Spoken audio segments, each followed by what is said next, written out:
Halo Kak. Halo, Cry Baby. Halo Kak. Islam Kristen Kak. Islam. Ya silakan cry. Janganlah cry aja kau baby. Kak, aku mau tanya. Kan kalau di Kristen itu Tuhan kan Tritunggal. Iya. Nah, Allah yang Tritunggal Kak, bukan Tuhan. Oke, itu kan Tritunggal ya. Yang dimaksud Tritunggal tuh apa sih Kak? Sama di Alkitab tuh ada nggak penjelasan tentang Tritunggal itu? Ada. Ada Tritunggal itu 3 realita yang berbeda dalam satu hakikat Allah. Jadi Allah Tritunggal itu adalah satu Allah. Kan tadinya Tritunggal, 3 dalam satu atau 3 in 1. Berarti 3 realita yang berbeda dalam satu hakikat Allah. Siapa Allah itu? 1 Korintus 8 ayat 6, minta ayat kan. Namun bagi kita hanya ada satu Allah saja, yaitu Bapa, yang daripadanya berasal segala sesuatu. Jadi di dalam satu Allah yang kami sebut Bapa itu, dia memiliki firman dan roh. Inilah yang disebut Tritunggal. Allah yaitu Bapa yang memiliki firman dan roh. Ini Tritunggal, 3 dalam 1. Firman, roh dengan sang Bapa itu satu hakikat Allah.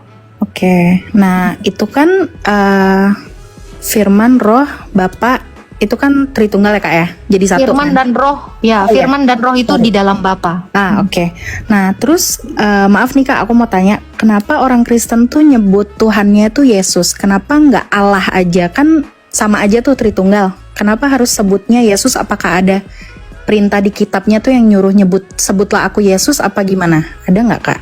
Oke, kamu kalau lari ke Yesus berarti kamu ngomongin tentang hakikat firman. Nah, ini kan Allah Tritunggal ini kan adalah terang, kasih, roh, api yang menghanguskan. Ini bukan manusia. Nah, kalau bicara tentang Yesus, kenapa Kak? Tuhannya jadi Yesus Kak, bukan Allah aja. Kami mengakui satu Allah dan satu Tuhan. Nah, Bapa, tadi kan Allah kami itu Bapa. Bapa yang memiliki firman dan roh. Bapa ini mengutus firman-Nya tadi ke dunia. Firman itu adalah penyataan dan pernyataan diri Allah. Kalau saya ibaratkan, firman itu adalah pikiran saya yang bisa saya tuangkan melalui tulisan, kata-kata, tingkah laku saya. Itu adalah pikiran saya yang menyatakannya. Betul? Jadi tidak mungkin kakak mengenal saya kalau saya tidak punya pikiran untuk menyatakan siapa diri saya. Nah, firmannya Allah inilah ya, firmannya Bapa inilah yang diutus ke dunia, lalu menambahkan hakikat daging, menambahkan kodrat manusia. Kodrat manusianya itulah yang disebut Yesus bersama firman-Nya tadi. Ingat ya, Allah tadi itu adalah firman, roh, dan Bapa. Firman yang hakikatnya Allah tadi itu diutus ke dunia menjadi manusia. Kemanusiaannya itu disebut Yesus. Ya, jadi Allah kami, Allah Tritunggal yang kami panggil Bapa itu tidak bernama, karena Allah itu tidak butuh nama. Kalau Allah bernama, berarti dia makhluk, sama seperti manusia. Makanya Yesus itu, yang adalah Tuhan, penguasa, penyataan kuasa dari Sang Bapa itu, itulah yang kami sebut Tuhan. Firman yang jadi manusia itu yang kami sebut Tuhan. Di dalam kemanusiaan dan keilahian yang satu, di dalam kodratnya itu. Kak, sama aku mau tanya satu lagi. Kalau percaya sama Yesus, apakah boleh cuman percaya aja tapi nggak perlu baptis gitu? Bisa nggak? Nggak bisa. Kakak percaya nggak air ini bisa ngilangin haus? Percaya. Kalau nggak kakak minum, hilang nggak hausnya? Oh iya, enggak sih. Nah itu. Jadi kalau percaya Yesus tetapi tidak baptis, ya kamu nggak akan bisa dapat hidup kekal. Oke, I see, ya. Emang kenapa kakak mau percaya Yesus tapi tetap menuhankan Allah gitu? Karena kan aku masih belajar ya Kak ya. Jadi aku sih mikirnya kayaknya sama aja, cuma nyebutnya beda gitu. Aku pikirnya gitu sih. Jadi kalau misalkan aku nggak perlu pindah, tapi aku tetap di agama aku, tapi aku meyakini ajaran-ajaran Kristen tuh, aku pikir ya sama aja gitu. Tapi apakah harus baptis gitu baru percaya Yesus apa gimana gitu Kak? Makanya tadi saran aja. Iya sih, tadi setelah kakak jelasin aku jadi ngerti kalau haus, kan aku percaya air itu bikin hilang haus, tapi kalau nggak aku minum ya nggak akan hilang sih hausnya, benar-benar. Makasih. Tapi kenapa kakak bukannya di dalam rukun iman Anda beriman kepada nabi-nabi, betul? Betul. Salah betul, satunya adalah Isa, yang kalian duga adalah Yesus. Iya, makanya masih banyak belajar banget sih Kak, di agama aku juga aku belum paham juga, jadi aku pelajarin juga sih sama-sama. Makanya aku mau cari tahu itu kenapa kok Yesus itu. Tapi bisa gitu kakak kan. aku dari narasi kakak ini orang yang cerdas. Mari kita berlogika. Oke. Kira-kira kalau kakak percaya kepada Allah, bisa nggak kakak selamat dari kematian setelah mati nanti? Selamat dari kematian setelah mati itu gimana maksudnya? Masuk Kan surga? Nah ya, hidup kekal itu atau sorga itu bisa nggak kakak dapatkan dengan percaya kepada Allah saja? Kalau hanya percaya aja nggak bisa sih, karena kan memang harus ngikutin ajarannya ya. Oke, it's okay. Ngikutin ajarannya Allah bisa nggak kira-kira kakak juga selamat? Bisa harusnya kalau dari ajaran Muslim.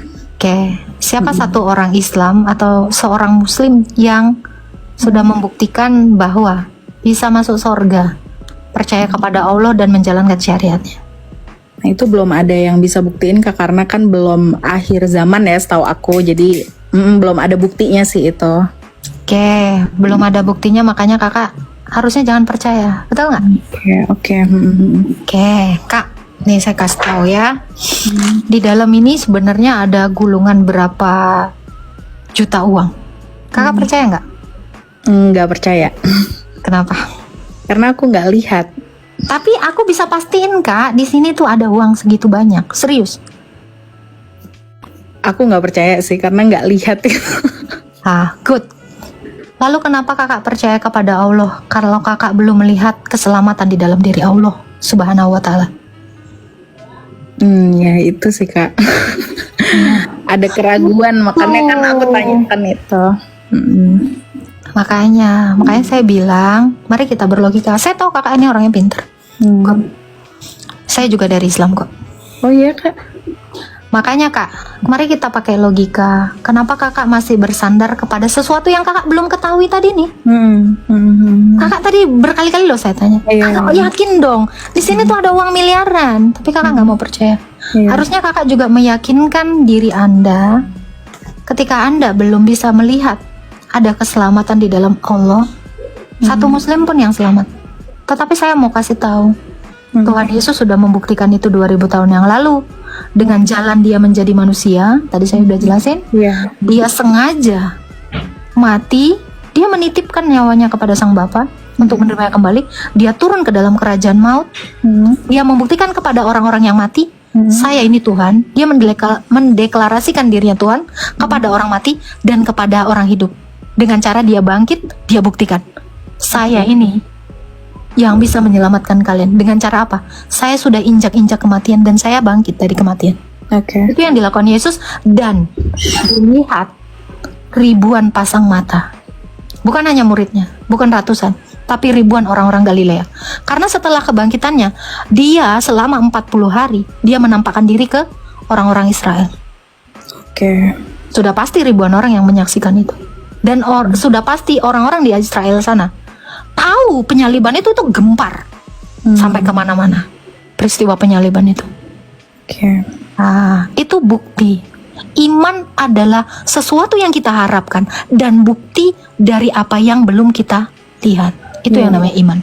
Kalau kakak percaya di sini ada 1 miliar, tapi kakak belum lihat, kakak berharap kepada sesuatu yang belum kakak lihat. Iya benar sih, benar. Ini kita gunakan logika kita. Kenapa? Karena manusia itu diciptakan berakal. Maka kita tidak boleh asal imani aja. Tapi kakak keren ketika saya tanya berkali-kali, kakak di sini ada miliaran uang. Keren sekali ketika kakak bilang, saya nggak akan percaya kalau saya belum lihat.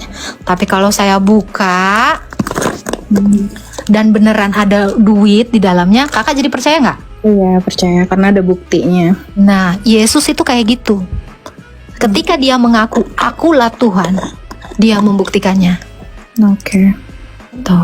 Jadi Gak hanya halusinasi, iya, tidak benar, hanya gak janji, hanya cuman percaya aja, tapi dia buktikan itu. nggak cuman ngomong nih, woi Iya. aku Tuhan, aku Tuhan. Yesus itu berkali-kali mengatakan, aku adalah anak Allah yang dinubuatkan oleh Daniel. Akulah Allah yang datang dalam naungan awan-awan seperti manusia tadi. Tapi banyak orang yang nggak percaya. Dia akhirnya apa? Membuktikannya dengan apa? Orang yang tidak punya mata dibikin mata. Oh, dia meredakan badai, jalan di atas air. Untuk murid-muridnya yang nggak percaya, mengubah air jadi anggur. Lazarus yang sudah 4 hari mati, keluar kok Lazarus. Itu. Dan banyak lagi mujizat yang dia lakukan. Udah nggak kehitung lagi. Itu. Yang pendarahan 14 tahun, yang udah mau mati dihidupkan. Kerasukan setan itu disembuhkan. Banyak hal. Makanya Yesus bilang itu, kamu sekalipun mati karena aku, kamu akan tetap hidup. Kenapa? Karena aku bisa menghidupkan Lazarus. Aku bahkan sudah mati dan hidup kembali. Kau jangan khawatir, kata Tuhan Yesus. Akulah kebangkitan dan hidup. Barang siapa percaya kepadaku, dia akan tetap hidup sekalipun dia mati di dunia. Percayakah Kak Cry Baby akan hal itu? Percaya. Itu Tuhan Yesus yang nanya di dalam Yohanes 11 ayat 25 dan 26. Oke. Itu, tapi kakak keren ketika kakak itu tidak beriman buta. Oke, thank you Kak. Ya, ada lagi yang mau ditanyakan? Itu aja sih Kak. Siap. Tuhan berkati Kak.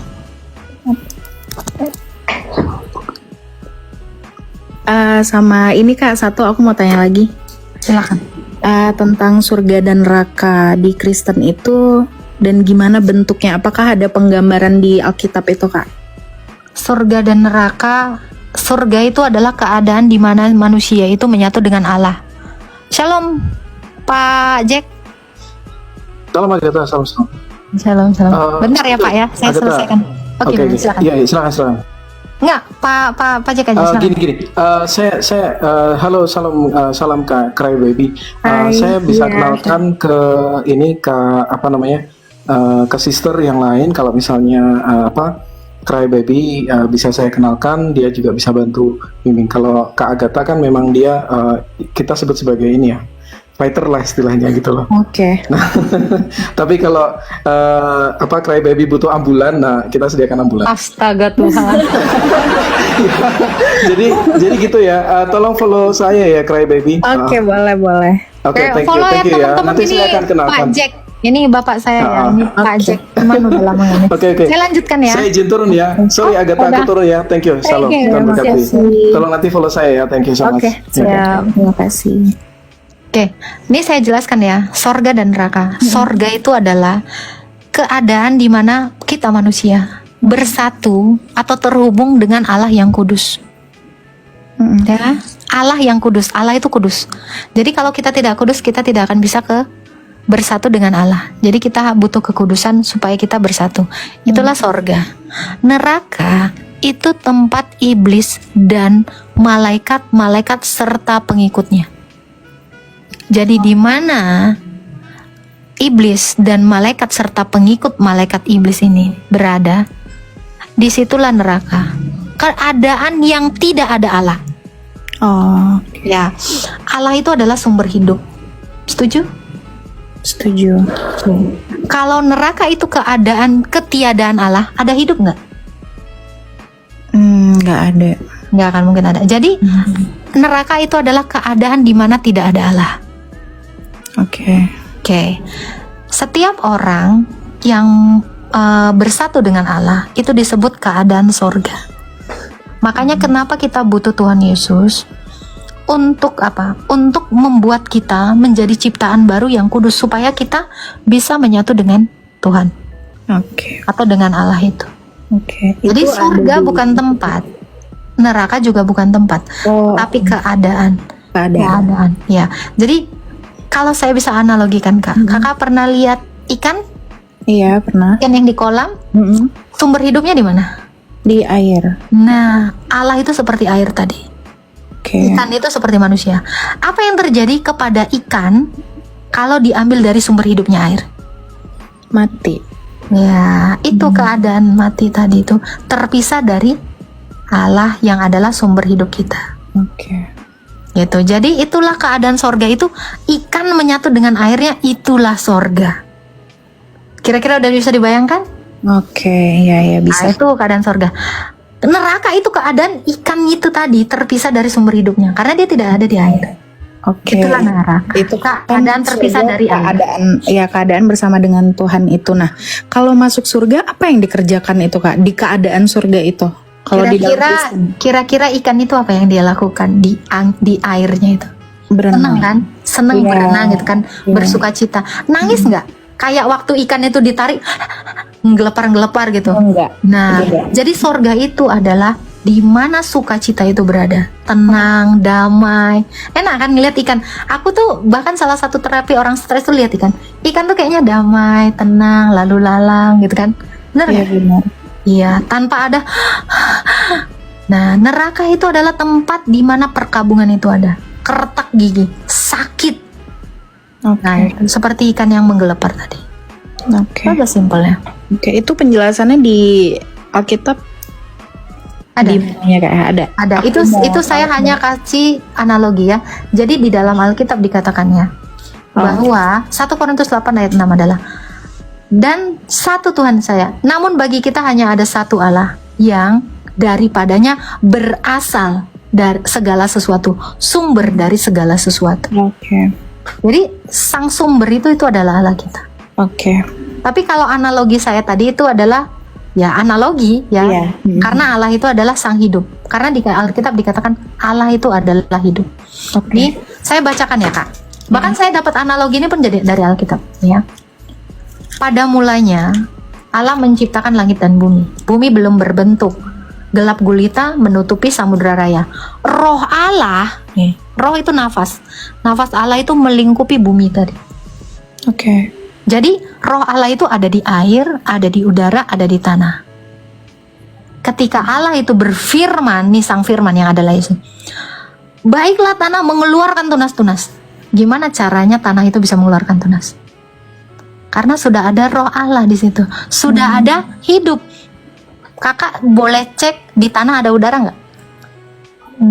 Ada. Itu nafas Allah ada di situ. Makanya ada hidup di situ. Di air ada udara nggak? Ada. Karena roh Allah udah ada di situ. Nafas Allah ada di situ. Di mana dalilnya roh Allah adalah nafas Allah? Ayub 33 ayat 4. Dengan roh Allah, ya boleh dicek. Roh Allah membuat aku hidup. Nafas yang maha kuasa membuat aku hidup. Nafasnya Allah itulah yang menghidupkan semua makhluk di dunia ini. Di tanah, di air, bahkan ya di udara. Tuhan bilang gini, Tuhan berfirman, baiklah burung-burung berterbangan di udara. Karena di udara, di langit itu sudah ada nafasnya Allah. Makanya burung hidup kan di udara. Iya. Gitu. Jadi analogi saya itu bahkan dikatakan ya di dalam Alkitab, baiklah air mengeluarkan hewan-hewan yang berkeriapan. Nih, kakak boleh cek ayat yang ke bentar, sabar ya. Nah, hendaklah dalam air berkeriapan makhluk yang hidup dan hendaklah burung berterbangan di atas bumi melintas cakrawala. Kejadian 1 ayat 20. Kejadian 1 ayat 20. Oke. Saya catat. Nah itu Kak. Jadi kenapa Allah itu disebut sumber hidup? Nah, karena daripadanya lah berasal segala sesuatu. Tadi udah saya bilang, Iya, 1 Korintus 8 ayat 6. Tanah itu mengeluarkan hewan-hewan ternak segala macam. Itu dari Allah yang adalah nafasnya yang menghidupkan. Dengan berfirman, dia menjadikan segala-galanya. Ya kan? Tadi kan Allah itu menciptakan langit dan bumi, diciptakan. Bagaimana caranya? Ya, rohnya melingkupi, lalu dia berfirman, keluarlah hewan-hewan. Dia memerintahkan kepada air.